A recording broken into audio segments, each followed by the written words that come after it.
Welcome to the From Concealment Podcast, the show for firearm enthusiasts who like to shoot, train, carry, and compete. Get ready for some shooting and sight, firearm and accessory reviews, and of course, insight on concealed carry. And now, broadcasting from behind enemy lines in the From Concealment studio, it's Pete Mitchell and Dan Sams.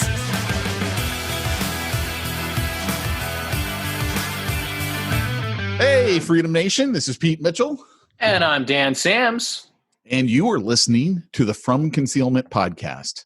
Yeah. Always an exciting podcast, always something new coming up. Though I will say this, last week's Carnivore Diet podcast, I was getting more memes from people than any other podcast ever. That's awesome. I had one pastor reach out to me and he goes, just so you know, I was already planning on going on the carnivore diet before I heard the podcast. So for the sake of science, right? For science, we want to see more people try the carnivore diet and report back. Yeah, man. Let's. I think that would be a great thing. Well, and what else are you going to do? Everybody's still on this weird lockdown thing. So what a great time to try out the carnivore diet. Especially here in California, man. I don't know if you saw this, but John MacArthur, his church threw down, man. They're like, they did. We're not playing this game anymore. Forget you. We're following God, not you. Which I was really appreciative to see because for a couple of reasons. One, John MacArthur has been far too on the overemphasis of Romans 13 lately. And so I was honestly surprised that he was the first one to throw down the gauntlet and say, we're going to obey God rather than men, because he's tilted so far the other way. Sure. And so I'm praising the Lord for it. And I don't know if you followed Phil Johnson, their executive director there, who's kind of like, lack of a better term, business manager there. He's tweeting. He's like, hey, man, the local authorities are saying they're going to shut off our power. Like, I mean, they're not necessarily just getting away with it. Like the local authorities don't want to let it pass. And I'm glad to see MacArthur and his boys holding their ground, man. What did you think about the Supreme Court's ruling that Nevada, they can tell churches you can't meet, even though casinos and movie theaters and everything else can meet and have hundreds of people? It's bullshit, man. There's no other term for it. Like it's amazing to me that the Supreme Court, the ones that are supposed to go, wait a second, this is what the document says. We got to follow the document.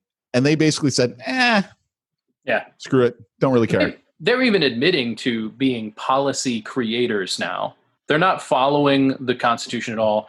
It's the biggest mess. So did you read Gorsuch's dissenting opinion? Yes. It's one paragraph, basically like... It's better to be Caesar's palace than to be Calvary Chapel. That was his final line. That's exactly right. Yeah. He's on point, man. So that stuff is, and here's the thing. This is, some people, probably we've got listeners. I know a lot of our listeners are church people, and that's wonderful. We love that. And we got plenty that aren't, I'm sure. And that's cool too. We're glad to have you. But regardless of where you stand, when these kind of things happen, whether it's happening to the Christian church or the Muslims or whatever, all of us should say, wait a minute, because if they're violating that guy's freedom, they're setting the precedent to be able to violate mine. Right. And so that's why a lot of the stuff going on in Portland and the federal agents seizing people, and I'm like, I'm not okay with this. Like, I don't like them, and I know there's all these differing opinions on, are they just arresting violent protesters or all protesters? Some of the things I'm hearing from on the scene are saying like, no, man, they're arresting even the people that aren't doing anything wrong. Either way, man, I'm like, I don't like these guys. I don't like what they stand for, but I sure don't like the feds picking you up and throwing you in a van. Right. Like, that kind of stuff is not okay. And so anyway, we're in a weird time, and we need to be saying all we can, but we also need to be prepared. Oh, yeah. So, yeah. Yeah. And I mean, it kind of ties in nicely with our topic today. Our topic. Yeah. One of the main things that I wanted to talk about was the Missouri couple. Everyone remembers, right? Because he wore a salmon colored shirt, right? With his AR-15 pointing it at all the protesters, and the wife out there with the handgun pointing it at everyone. And there's been some recent developments that have come up. Dan, why don't you share those? Yeah. So, always, as we've been saying with all this, this doesn't mean we think this couple handled things well.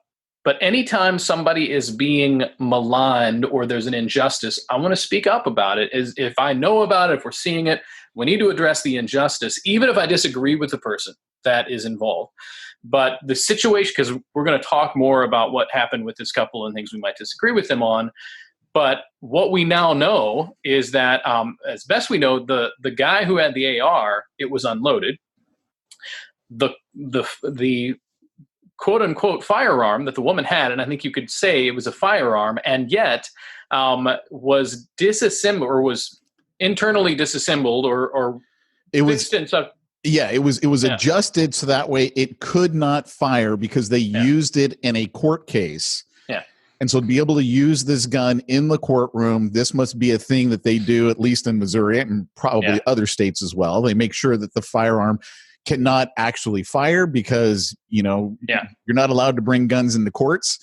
And then they got to bring a gun into the court. Well, they want to make sure that, no one's going to get a hold of it, stick in a live round, and then use it. Yeah. So it had been adjusted so that it could not fire. Yeah. And yet, so think about that. That means that she went out there without deadly intent, which is really important. She went out there to make a show. She's brandishing a firearm that does not work, which I think is foolish. And yet, it's real. It means she's not breaking the laws that they're charging her with specifically, right? So what happens, but we find out now that the prosecutors instructed someone to the lab to reassemble the firearm so that they it could functions. Charge them. Yeah. So that they can retroactively charge her as if it was functioning while she had it in her hand. Now, that's tampering with evidence. That's just wrong on every level. Like, I don't know how else you see that as a grave injustice because they want to throw the book at her and make an example of this couple when there's certainly some things that they screwed up on. I got opinions on their tactics and whatever, but they're being lied. Like, the court is lying about them. Think about that. We're in a situation. Well, the prosecution is lying to the court about them. Yeah. Well, if we're getting real specific, but they do all get paid by the same people. I always like to point that out. Us. Yeah. So anyway, that stuff is, this is bad news, man. And if they'll do it to them, and this is just the one they caught, and nobody's talking about it. Where is that on the news? Pete got on the news, but man, that's the thing, man, that is it's so disturbing on so many levels because we are seeing the ones who are supposed to be responsible for justice in our society, our prosecutors, the ones who are supposed to care about justice. We are seeing them literally manipulate evidence so that they can, in this case, charge the couple. Yeah. Because they already knew the AR was not loaded, and they know that her gun was non-functioning. But they want to charge them, so they literally had the lab reassemble the gun correctly. The firing pin was adjusted in such a way that it couldn't fire because they used it in court. And the lab tells the prosecution, and the prosecution says, well, fix it so that way we can use this gun. And that is so disturbing on so many levels.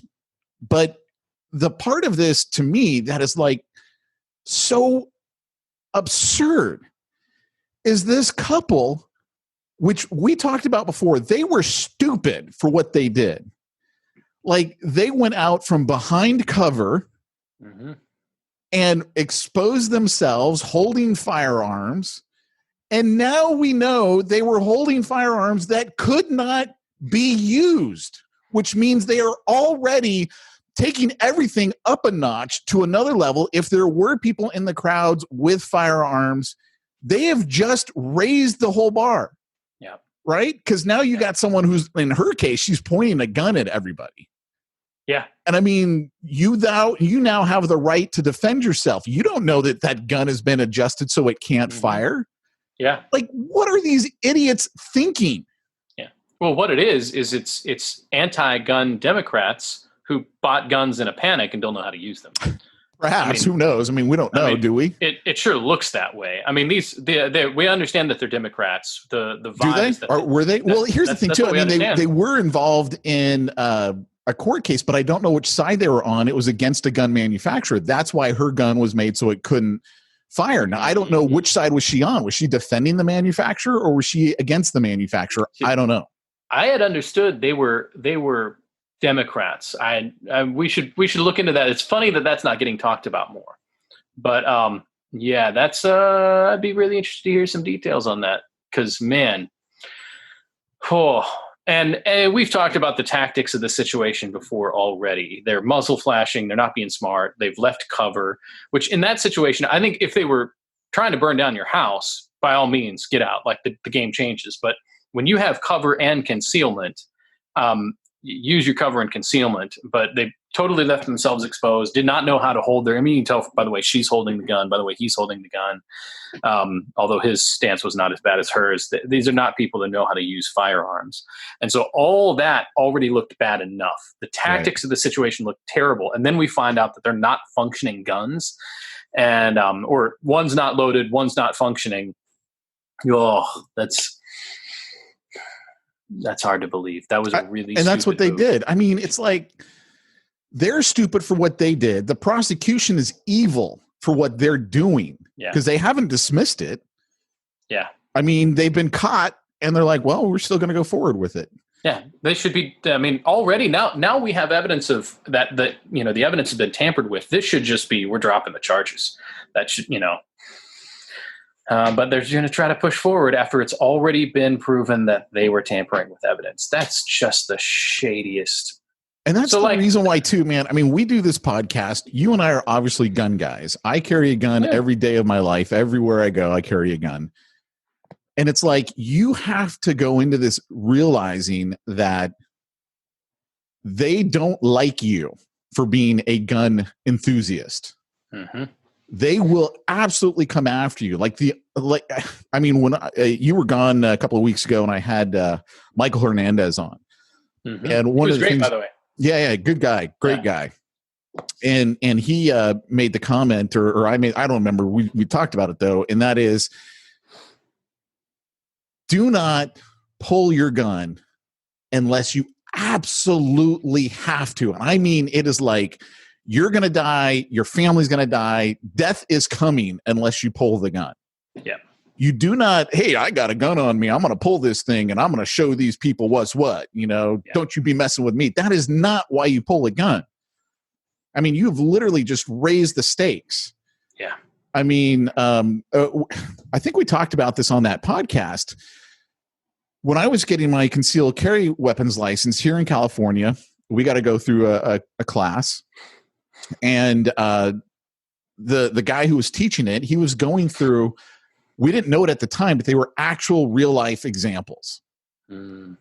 And he's like, okay, let's say we got this Quickie Mart right here, and you walk in and you see there's a guy pulling a gun on the cashier. Yeah. What do you do? And he literally went around the room and everyone had to say what they would do. Yeah. And what you find out later, because he drew this picture, is there was the accomplice was in a car outside and came in and shot the person who tried to stop the whole thing from happening. Yeah. And he goes, look, you got to understand that 98, 99% of the time when someone is robbing someplace, all they want is the money. They want the stuff. Yeah. They're not there to shoot anybody, but the second you now pull the gun, you have now raised everything to that level. Yeah. And he's like, look, run, hide, fight. Run, hide, only fight if you have to. That is literally the last resort. And it was funny, man, because he went through all these different examples. And one of the examples I'll never forget, this father's in a bank with his 8-year-old son. And the guy ahead of him goes up to the cashier, pulls out a gun. He's an off-duty deputy. So he has his firearm on him. So he goes over to the guy, he's an off-duty deputy. He's now been activated, right? Because he's watching a felony in progress. And he pulls out his gun. He tells the guy to put it down. He doesn't know that behind him is the guy's partner. And the guy pulls out his gun and shoots him dead. right there in front of his son. That's awful. And he's like, look, you do not know who all the good guys are, who all the bad guys are. You don't know. And we're going in there and we're assuming we got everything we need to know. And, oh, well, we got a gun too. So we can, no. Dude, take the stinking bank's money. It's FDIC insured. Who even cares? Take the money.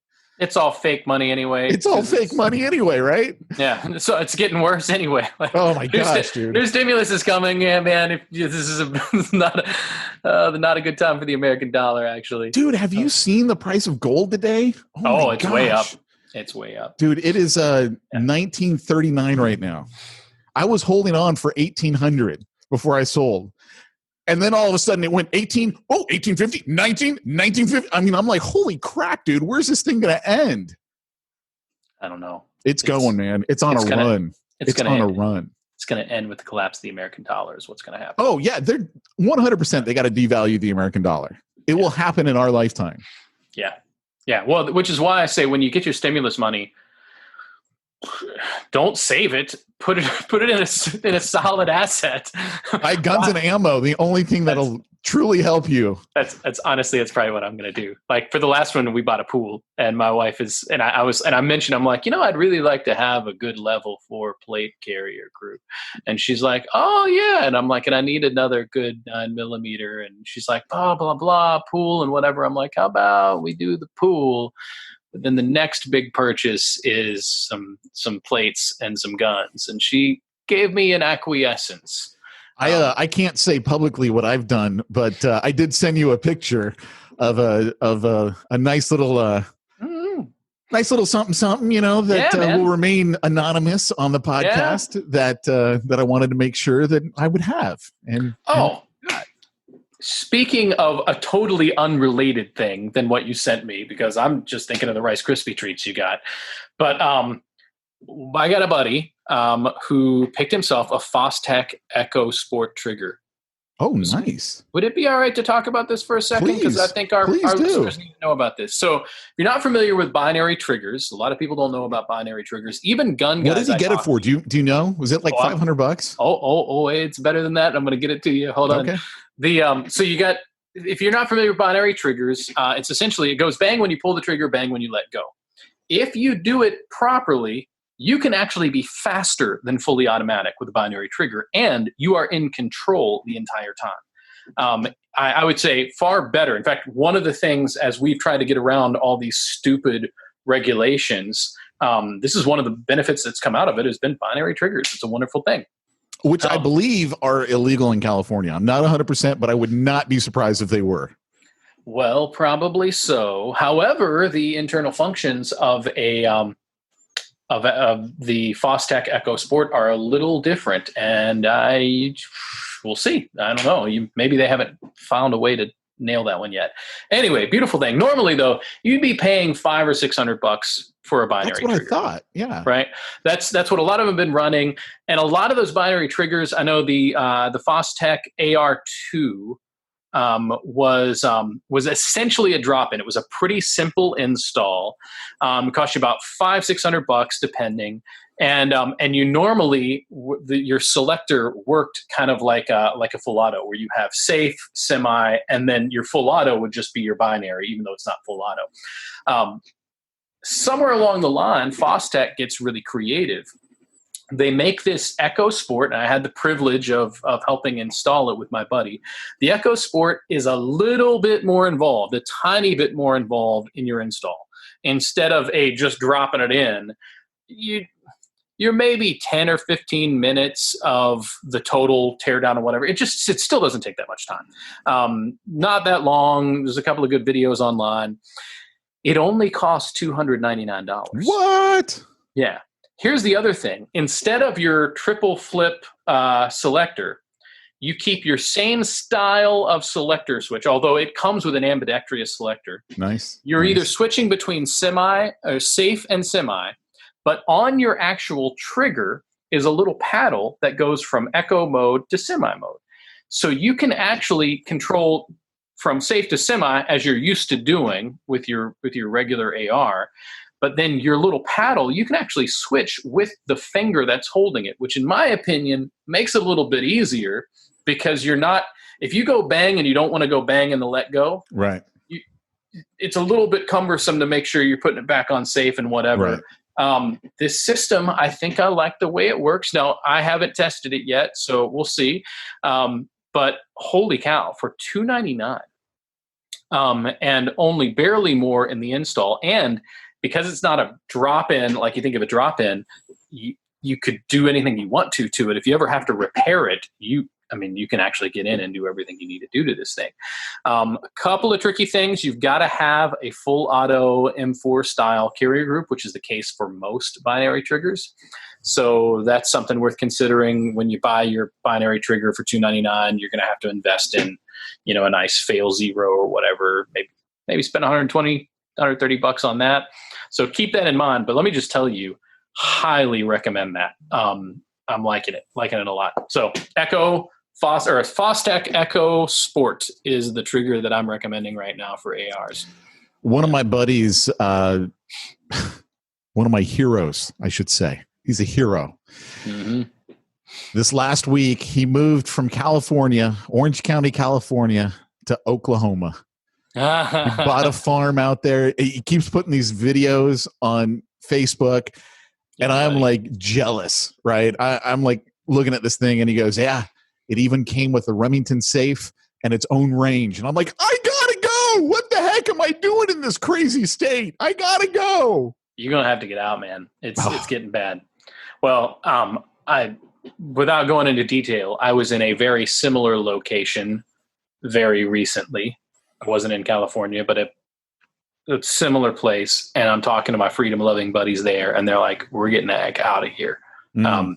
They're talking about potentially leaving their jobs because they're like, it's going down. I don't want to be close to a major city like I am, especially this particular one. We need to get in the country. We need to get where we can be self-sufficient, and we need to be able to own our guns.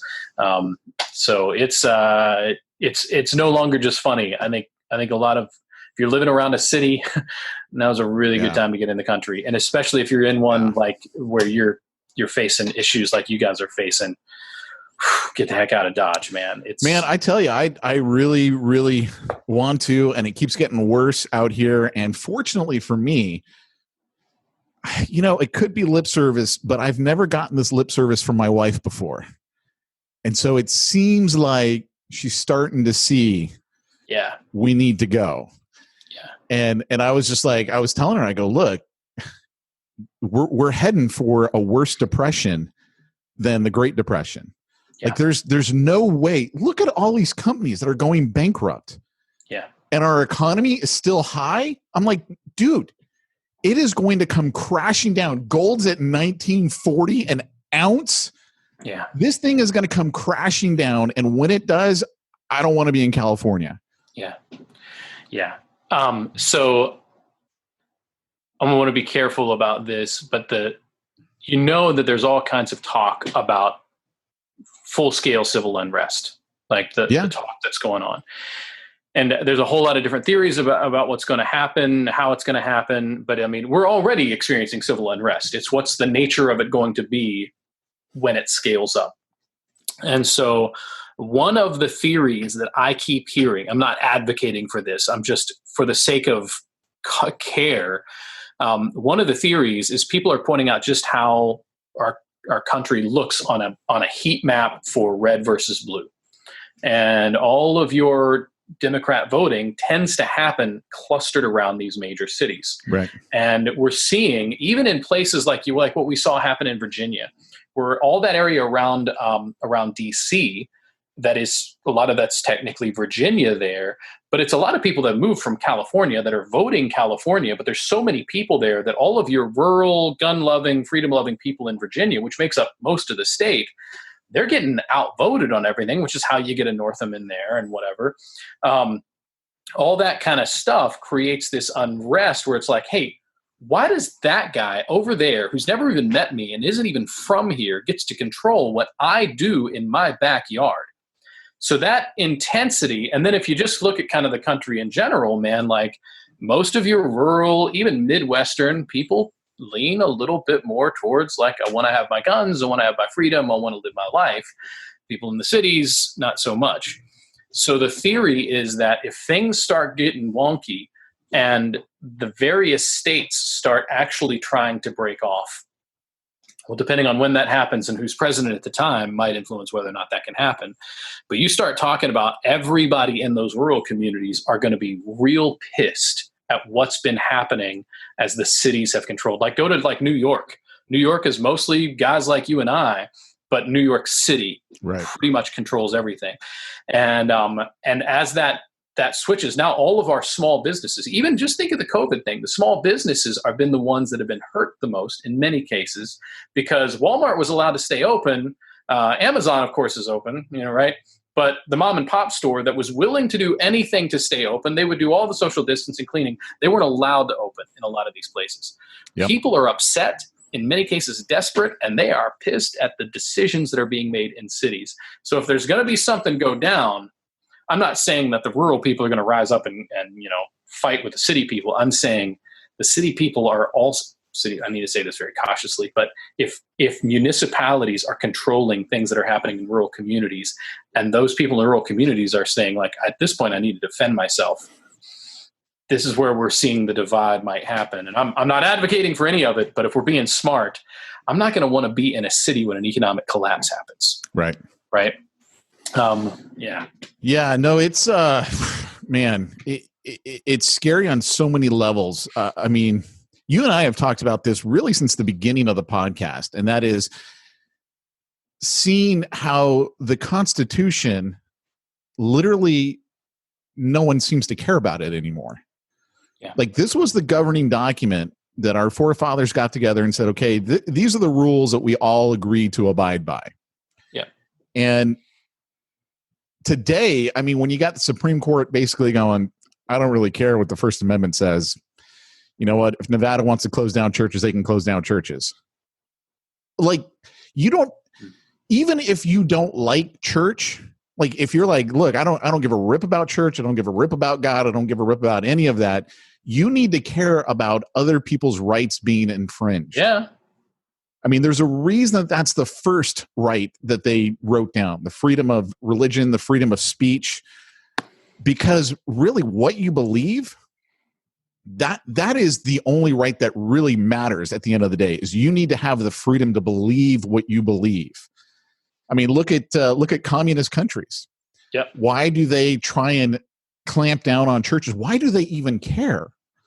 Well, they care for a lot of reasons, but one of the biggies is because all throughout all of history, what has led to revolution, what has led to uprising has been based in religion. It has been based in the freedom of religion. Yep. You need to care about when they say, no, you can't meet anymore. We're going to stop you from meeting. I mean, yeah. It's scary. And we've talked, obviously, we talk about the Second Amendment because that's what this whole podcast is about the Second Amendment. But the Second Amendment is ultimately all about the First Amendment. Yeah, it is. Mm-hmm. And realistically, you need to have, and here's the point that I really want to make with this, and that is the Second Amendment is not about limiting the freedoms of the people or in any way putting restraints on them. It was about putting restraints on the government and telling the government, you cannot tell the people what they can and cannot own. That was where the restraint was being placed. It was not on the people. It was not, all you get to have is muskets. No, it was, look, government, you don't get to tell the people what they're going to have. Shall not be infringed. It was pretty dang clear. I was talking with this one, again, another pastor, because of all the pastors I've got as Facebook friends. And he's like, well, that's not really what it says. I go, look, they didn't write this thing in a vacuum. That wasn't the only piece that they wrote was the Constitution. You want to hear what they really meant? Look at all the things that they wrote about it. They broke everything down. This is why we put this in here. This is why we said it like this. I mean, it's not open to debate what they meant. What they're trying to open to debate is, well, this is what we think, how we should interpret it. Well, we know what they meant. They wrote about it. They were very clear. Mm-hmm. And now we want to change things because we don't like it anymore. We don't agree with it, or whatever the case might be. Yeah, this is related. Interesting. I always draw a parallel in Christianity. We have what's called kind of a liberal approach to Scripture, and then we have, I wouldn't even call it a conservative approach, but what we call the historical grammatical approach to Scripture, where it's like we want to know the authorial intent of Scripture, and that has been the historically orthodox position in Christianity. Like, what did the author intend? Not what can I make it mean? What do we think he would have said in this situation, even though he didn't? But what does it mean? Not how I feel about it, but what does it mean? And that's how you're supposed to interpret really any document, is what is the authorial intent? And so with Christianity, one of the things we do when we're studying these first century documents, we're looking at, all right, what's the context? What language did he use here? He uses that word somewhere else in this other letter. What does that mean? What did the culture in general mean by those terms? And so we're studying other letters, outside documentation. We're studying what this guy said about that thing so we can figure out very clearly what the authorial intent is. And by the way, most of the time, it's pretty close to the face value reading of the text. Right. Similarly, with the Constitution, any other founding document, it's not that hard to just read it. And it might be language that's a little clunky for us because the language is a little different, but it's not too hard to just read it. And when we say, oh man, what do they mean by militia? Well, we've got plenty of documents from Jefferson and Washington and whatever explaining really clearly what that is. And yet, even our own Supreme Court justices pretend like they don't know. Right. Yeah. Shall not be infringed is a pretty simple phrase. Right. And yet, and the thing too, I mean, this is the part that I always point out to people. I go, look, they just got done fighting against a tyrannical government that tried to take away their guns. Yeah. Do you really think they meant, oh, well, you only get the musket? You don't, I mean, even though we've got these repeating arms and we've got, the Gatling gun, I think came out in 1550 or something like that. I mean, no, that's not really what we mean. The cannons, no, we don't mean the cannons. We mean the musket. That's really, it's like, dude, no. Look at what they just did. They just fought for this. Yep. Oh, man. It's crazy stuff. What a world we're in, man. What's really fun is, this is the argument I've heard. This is worth talking about. I've heard this argument from the gun grabbers, and they'll say something to the effect of like, well, you don't, cars and the licensing, if you got to have a license for your car, then, and you got to have plates, and you've got to make sure it doesn't go a certain speed or whatever. Like, those are all legitimate things. And we just want the same thing for guns. And I'm like, fool, I don't even want them to be able to license cars. I know, right? That's what I would come back to. Why do I have to have a license on my car? Why does the state have to get involved in this? Like, I was thinking about this yesterday because I got a buddy who's getting married, and I'm like, dude, think about this. Somehow our government all of a sudden said, hey, you know what? Why don't we get involved in this marriage thing? And we're going to charge people a tax for them to get married. And then if they decide to dissolve their marriage, well, we are really going to dip in then and really get a lot. Like, are you kidding me? Why does the government have anything to do with marriage? Only because of taxes, which, keep in mind, I mean, that didn't start until the 1900s where all of a sudden we had income tax. I mean, so they're like, well, wait a second. Well, because we got this tax thing going on, we could actually turn this into a money-making thing here. Mm-hmm. Yep. Oh my gosh, man.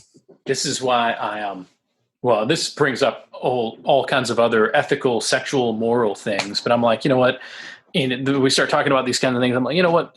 The government does not really need to be involved in marriage because it is a human institution, ultimately given by God, human and not in the sense of humans created it, but God created it for humans.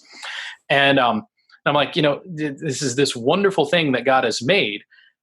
The government doesn't get to regulate or define it any more than they regulate or define what a flower is, right? Like, or what a car is. Like, we have a license for cars, but like, government didn't invent cars. They're just making a way to control something that is really none of their business.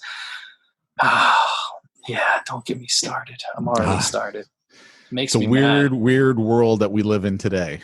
So here's what would be really interesting, though. if some of these states stepped up and said, we're going to secede. And when we do, we're essentially just going to reaffirm the Constitution in its original creation. Original or with the alterations, black people being counted as 3/5 of a person. I would say that's a huge flaw in the Constitution. That's a huge flaw, right? But here's where I would say, like, let's go with the whole all men are created equal. Actually, here's the side note. What I would really like is just for us to go right on back to biblical law, but people aren't going to be down with that. Right. So, like, let's just restart with the Constitution and at least be able to make the adaptations necessary there. Because right now we are so far from even the intent. But, man, hit that reset button, man. Be real interesting to see what happens. Yeah, I don't think the reset's going to happen. I was reading an article earlier this morning, and I guess I didn't even realize this, that there have been 60 straight days of protests in Portland. 60 days in a row of protests in Portland. I had no idea that was still going on. Oh, yeah. It's different than it was, but it's still going on. Like, I don't think they have the Chaz, but it's still going on. Yeah, the Chaz, boy. Chaz. That was Washington, though, right? That's right. I'm saying the wrong thing, right? I'm getting that's Seattle and whatever. Yeah. Yeah. You kind of lump it all together, though. I mean, come on, it gets mixed together really quick. But it's crazy to me. I'm like, wow, I didn't realize it was still all going on.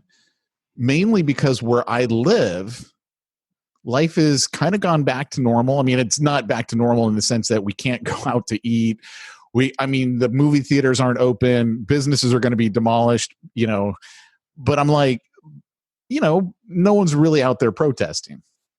Like we're not, because it's like, all right, we're done. We did our protests. It's time to move on. But I guess in certain parts of the country, they're still like, hey, we still got nothing better to do. Let's go ahead and keep protesting. Yeah. Well, if somebody's paying for you to be out there, sure. Yeah. It's not that everybody's getting paid, but. What do you think about the GOP is trying to extend the unemployment benefits? And I think they're going to extend it for like $200 a week as opposed to the $600 a week. I don't know, man. The GOP is more socialist, I think, than. I love the money. Keep it coming. I'll take the money, but man, how are we going to pay for it? I mean, are these guys out of their minds? Yeah. They're pretty much. I mean, nobody's thinking rationally about this. Like, I remember even just a few years ago, the American dollar was worth about 4 or 5 cents on the dollar compared to when we first had the dollar. Right, yeah. Right? Like, it's the devaluation of the American dollar is so bad, and yet we keep doing this thing, which is the other benefit of if this whole thing just kind of got dissolved, like, who owes who what? Like, see, that's why I think China is going to say, well, you owe us California. And maybe they'll say, well, we want California, Oregon, Washington, just basically give us the entire West Coast. And then we'll just build a wall on that side of things. In which case, I swear if my wife doesn't move then I might just have to end the marriage because this is crazy, right? You're going to have to get the heck out of Dodge then. Dude, right? I'm not moving to communist China. God has not called me to be a missionary. I'm not moving to communist China. A lot of my missionary friends have already moved. Yeah, dude. Yeah. It's a weird world we live in. Weird world. And still very unpredictable. It's still unclear what's going to happen in the next year and a half, let alone the next 5-10 years. But so far, it's not looking good. Yeah. But yeah, I would gladly give up. I mean, I want you, my friend, come and. There's a whole lot of things I'd be like, oh, China, you want them? Like, all right, you call their debt. They're the ones who voted for this shit already. Isn't your brother in like Glendale or something like that? Yeah, we'll get him out. We'll get him out. All right. We'll get him out. We'll do a caravan. Me and him, we'll leave this state. Yeah. We'll I got plenty of guns to shoot our way out of California, which might have to take shooting our way out of California. I'm not joking. I'm making plans for exfil for like an emergency exfil on a few different things. Like now is a good time to be building your network, homies. Like be in a good situation where like, all right, do I know somebody that could fly me out of here fast from like a regional airport. Dude, what's funny is I really, and we've talked about this. I've never hunted. And so I watched this show called, I think it's Life Below Zero or something. It's one of those Alaska shows. I love it, right? Yeah. And I am not like, dude, I get my food at the store. Like, that's how I get my food. I've never hunted in my life. I've never killed an animal. I don't want to kill an animal. I don't want to clean an animal. I don't want to cut it all up. I don't want to do any of that. However, I really hate the fact that I don't know how to do any of that stuff. Yeah. And I kind of want to be prepared for, what happens if. Man, just you got to come out here, man. We'll teach you the ways of the ways of the wilderness, man. I actually not joking, just last week taught a buddy of mine how to slaughter chickens. Really? I helped him slaughter a couple of chickens in exchange for a rooster. Good times. He had dinner. Now he knows how to do it. Yeah, we'll do that for you, man. You come out. I want to learn. I just don't want to learn all at the exact same time. Yeah. Slaughtering a chicken's not bad. I mean, it's people talk about it and everybody has these horror stories from their great grandma that lived on a farm. You do it right. It's one of the easiest things. It doesn't take that long. It's not hard at all. We'll get you educated. Shoot, man. You come out here at the right time. We'll just shoot a deer. No problem. You're going to have to teach me how to do all that, man. No problem. I know how to shoot holes in paper targets. Oh, that's what I know how to do. It's not that much different when it's when it's deer. You just got to have somebody hold the light. Even I know what that means, though. That's so funny. And in seriousness, as far as sporting goes, please don't spotlight hunt. But if you're in a survival situation, spotlighting is actually a very humane way to kill an animal. It stands there, you shoot it, it's over. The thing doesn't suffer. You don't have to track it. Not that I've ever done this, but I'm just saying that, like, in a survival situation, it's not a bad thing. But yeah, I'll get my boys together, man. We'll do some training with you, man. I like it. Right? I like it. My kids were there when we were slaughtering the chickens.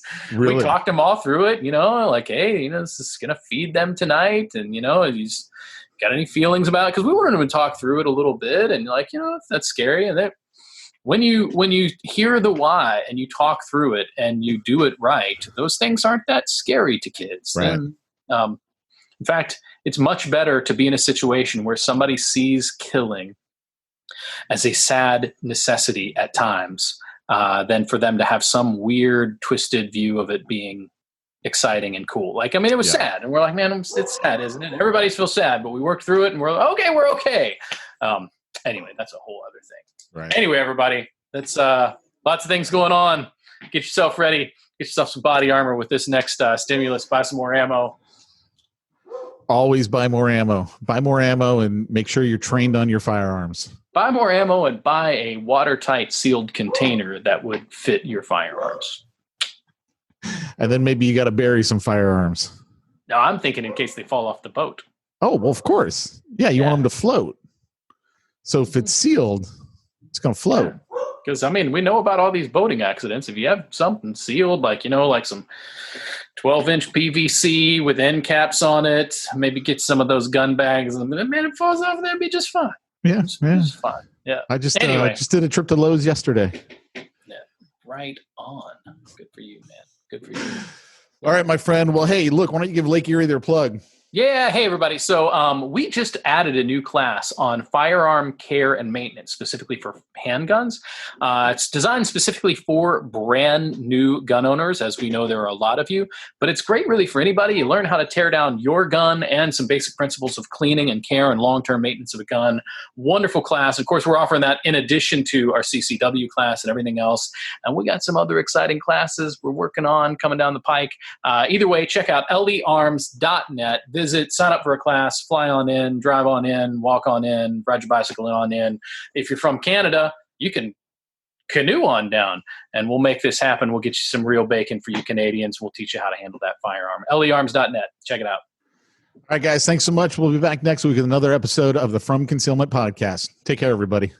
Take care.